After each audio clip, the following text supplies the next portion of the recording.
Hello guys, स्वागत है आपका कंटेंट मॉन्स्टर्स के एक और एपिसोड में। और आज के इस एपिसोड में हम रिव्यू कर रहे हैं फिल्म छावा का, जो कि एक हफ्ते पहले रिलीज हुई है सिनेमा घरों में। छावा के मुख्य कलाकार, जैसा कि आप सब जानते हैं विकी कौशल, रश्मिका मंदाना, अक्षय खन्ना, विनीत कुमार सिंह, आशुतोष राणा, प्रदीप रावत, डायना पेंटी, नील भोपालम, किरण करमारकर और दिव्या दत्ता है। इसे डायरेक्ट किया है फिल्म मेकर लक्ष्मण उटेकर ने और इसे प्रोड्यूस किया है मैडॉक फिल्म्स ने। दिनेश विजन इसके प्रोड्यूसर हैं।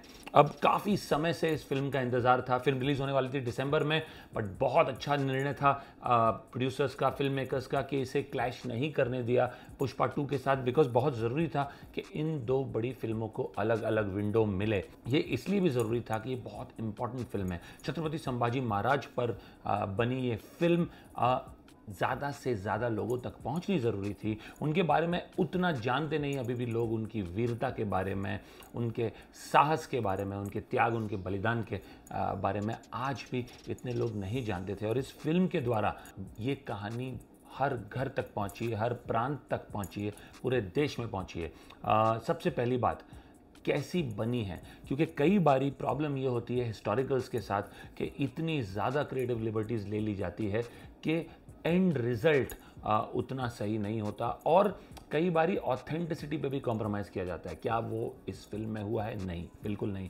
आई थिंक सबसे पहली बात दाद देनी पड़ेगी लक्ष्मण उतेकर की कि उन्होंने रिसर्च बहुत अच्छा करा है, और जो फिल्म में भी दिखाया गया है वो बाय एंड लार्ज जो रियलिटी में हुआ था उससे मिलता जुलता ही है। क्रिएटिव लिबर्टीज़ बहुत ही कम ली गई हैं। और छत्रपति संभाजी महाराज जाने जाते थे छावा नाम से, क्योंकि छावा शेर के बच्चे को कहते हैं, और चूंकि वो छत्रपति शिवाजी महाराज के बेटे थे और उतने ही साहसी थे, उतने ही वीर थे, वो जाने जाते थे इस नाम से।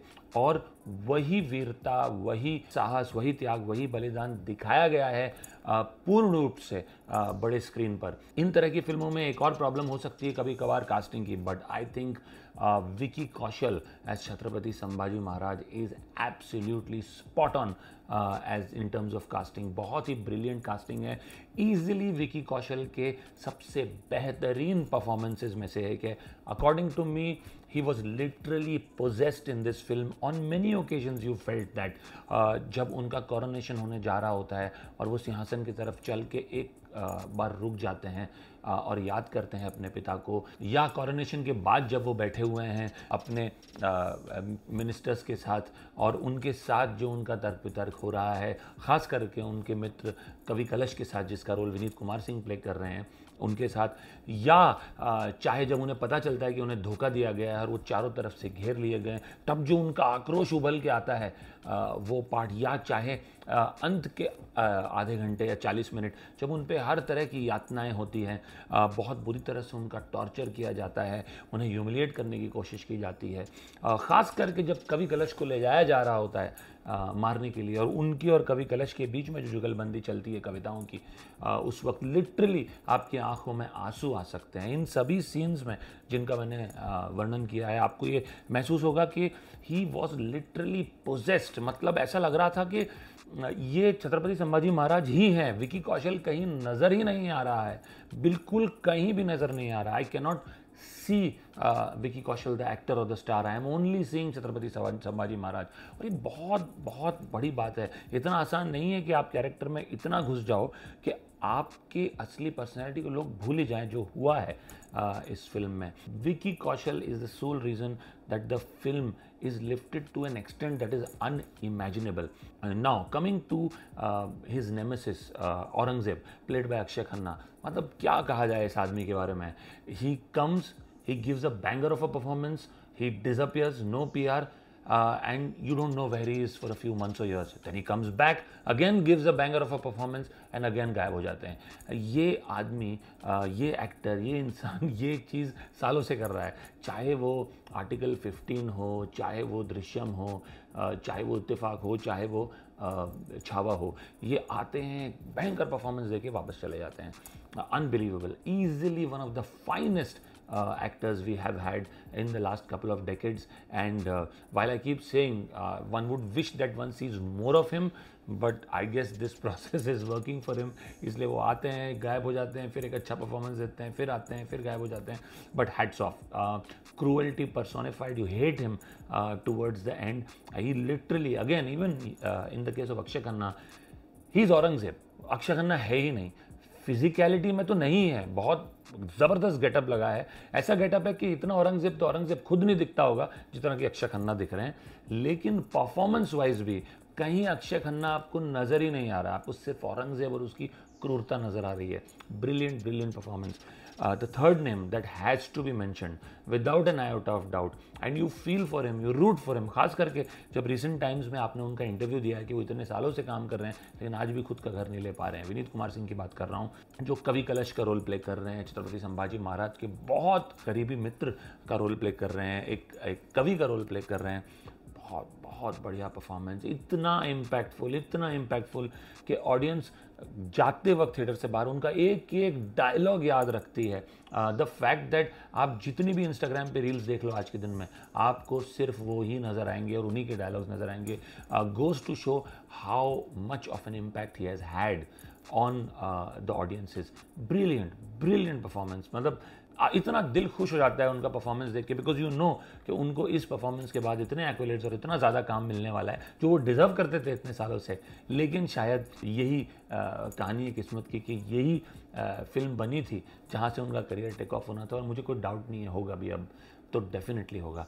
Brilliant performance. He literally you get goosebumps जब वो एंड में जा रहे होते हैं और अपने महाराज के लिए, अपने संभाजी राजे के लिए जब वो कविता बोलते हुए जा रहे होते हैं, you can feel the pain in his voice and you can feel that how proud he is that he was a part of this king and this king's life and his kingdom, and yet a tinge of sadness in his voice. You can literally, he's not crying, but when he's saying the dialogue, you feel that he's crying.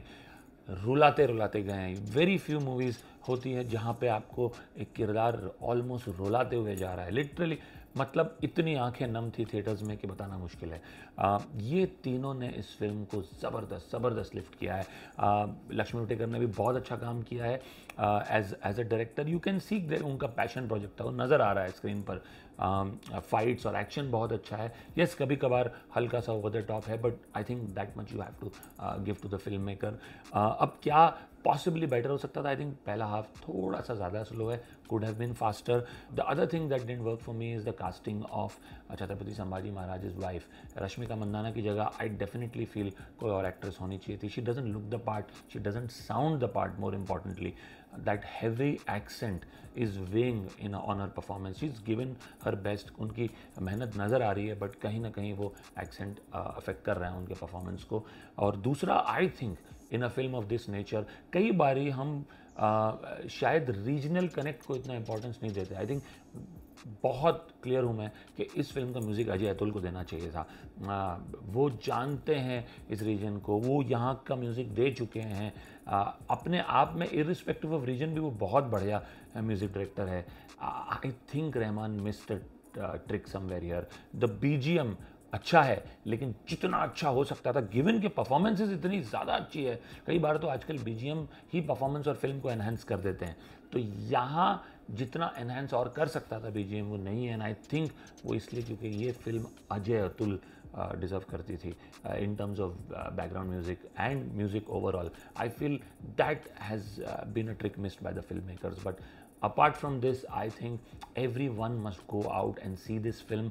आप देखें, अपने बच्चों को दिखाएं. छत्रपति संभाजी महाराज के बारे में जानना बहुत ज़रूरी है. I think it's a good film, it's a well made film. I would give this one a rating of 6.5 on 10. 100% you must watch it. अगर आपने देखी है तो ज़रूर हमें बताइए कि आपको ये फिल्म कैसी लगी. अगर हमारे व्यू से सहमत हैं या असहमत हैं, अपने कमेंट्स हमें कमेंट सेक्शन नीचे है उसमें दीजिए. और ऐसे ढेर सारे रिव्यूज़ के लिए आते रहिए हमारे चैनल पर. हम आपको जल्दी मिलेंगे. Will see you soon. Thank you.